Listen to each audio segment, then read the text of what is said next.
Tingnan natin si Cobra na ano. Sabay kami. Hanggang mag-una. Alam mo naman. Na-train ko siya.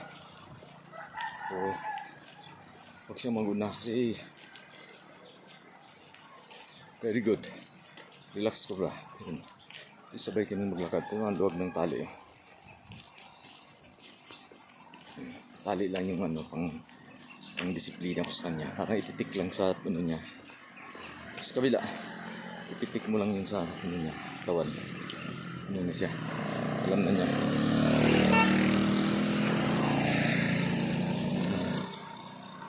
Disiplina rin si Cobra.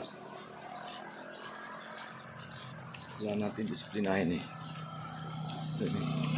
Tingnan mo, sumasabay na. Kasi ano yung mauna. Kasi naman karating ka agad eh.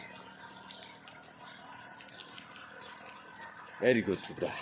Very good. Sumasabay na siya. Yan ang train ko kanina. Simula ng pag ano namin. Hirap. Talagang gusto niya mauna eh.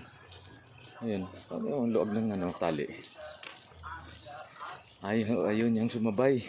Gusto niya mauna. Ayan. Kunting pitik lang. Alam na niya. Kaya disiplina rin natin siya na huwag mauna. Ang challenge natin, meron tayong ginagawa araw-araw na improvements kay Cobra. Ito.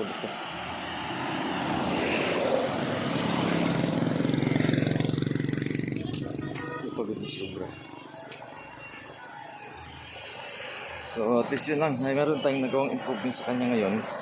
Ang log na ng tali oh. Ito siya sumasabay. Kasi itong tali na ito, matsutsuk siya ito pag hilain mo ito eh. Kaya hindi siya pwedeng magano pakitang gilas kasi hawak siya. Ito nga sabi niya no, ni Fernando po, sinabihan niya si Eddie Garcia baka hindi ka sisikatan ng araw. Ayun, buti na lang sikat, sumikit yung araw sa atin. Mahirap kalaban yun, Fernando po. Sinabi niyang Jobs, baka hindi ka sisikatan ng araw. At yun ang pinakamalaking pasalamat natin sa Lord na ayun, sumikat pa rin yung sisikat yung araw sa atin. Ayun, sikat yung sunrise parang doon pa rin ang araw sa atin. Ayun ang pasalamatan natin. At yung siguro disiplinado. Ang luwag na ng tali, sabay na, ayaw na mag-una. So Expendables, yun ang improvements ni Cobra habang naglalakad sa walk of life. God bless.